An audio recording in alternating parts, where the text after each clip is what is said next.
most of his bets don't involve him doing much, right? It's usually a bet where somebody else needs to improve their life, and if they make it, they win the bet. And this is something where he has to perform himself and practice, and I think he did it for a reason. Like he wants to get a lot better at heads up, and he wants to see how well he can perform when he actually. I think that Jamie Staples, I forget his brother's name. Matt.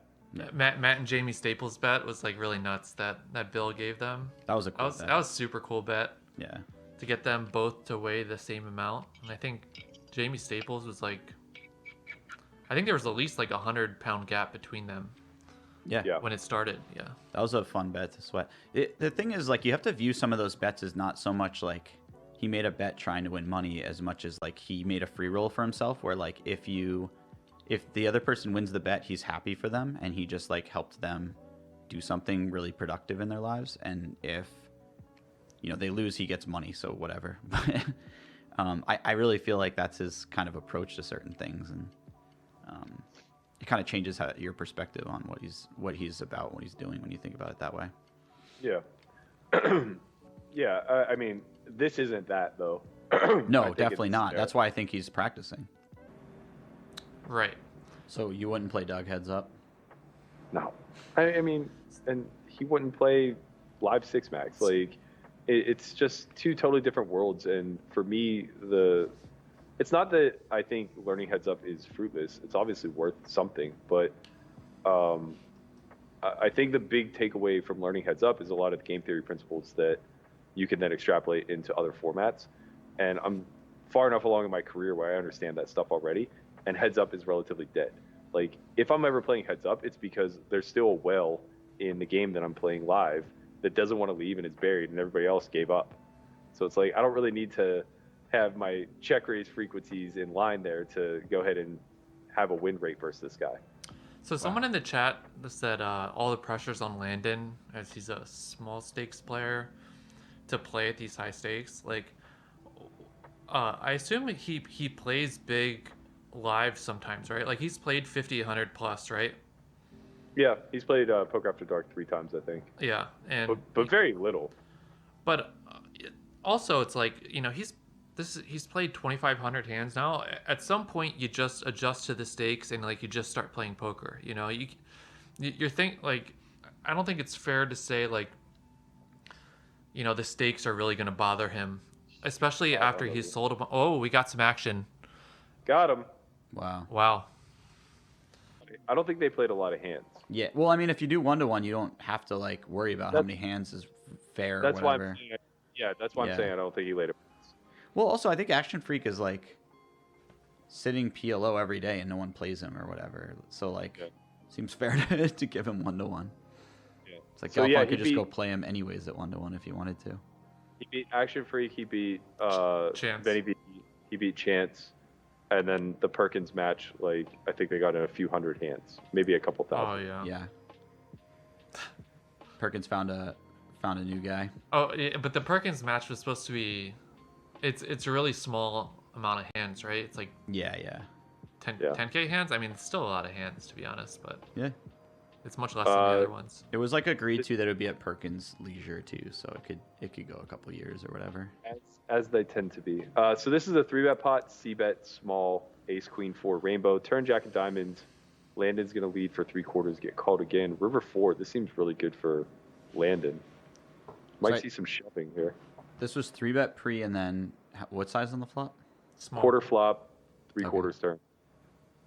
I expect to see a lot of shoves here. Yeah. Yeah, I mean, he has like the non-chop aces and stuff. Perkins has some of them, but not all of them. Perkins doesn't. Just has to call down an ace here, though, right? Yeah. Yeah, I can't. Yeah. I'm sure that some of his other hands mix, but who knows? Well, somebody knows is the answer. I mean, Perkins has a lot of strong hands there, but like Landon definitely has a decent range advantage. Would you consider calling a hand worse than an ace there, like King Queen? Like the blockers for King Queen are kind of. They're kind of nice. They're kind of nice. It seems like Queen Jack would be a little bit better than King Queen almost. Maybe not though. I understand what you're saying because Landon's just shoving Ace King. Yeah. I mean, he's also shoving ace jack. So like, yeah, the jack blocker's valuable. He's also shoving jacks, right? So Yeah. it's they're probably similar value. You had like 2-pair, and it was like kind of a bluff catcher 2-pair, but like you have like 2-pair in the river, and they jam, and you go in the tank, and after like 5 seconds, I'm like, come on, let's not pretend like he's folding here. Yeah. You got to save face in some spots where it's just like, you just know certain people aren't doing it enough. And like, no matter how strong your bluff catchers are, it's just like, what does it matter if they're just not bluffing? Mm-hmm. But then, you talk yourself down from the ledge and you say, well, you have a really good hand. Who gives a shit? Call. You And then they show you the nuts. You sleep very well at night. Very peacefully. Very poor, but very peacefully. Russell had I remember vividly when he played a really cool pot against Steve G at the final table in the main. Steve bluff jammed river, and I look over at Russell, and his face immediately just goes, like he just wasn't buying it in any capacity. And then he tanked for like 3 minutes and just went, man, I call. Well, that was next level by Steve G back in 2012 to find the pocket eights blocker. I think it's a pretty good bluff, to be honest. That was something for sure. He Huge probably would have checkers gotten away with it if maybe not, but I feel like Look he at would have this- gotten away with it. But he had just 3-barrel. Oh, we got a big pot. Whoa. You see the sizing? Wow. Landed 2/3 river, and Perkins hits him with the 8x pot shove, roughly. Wow. Damn. Do we think that's ever? Actually, yeah. I guess he could just be mixing in.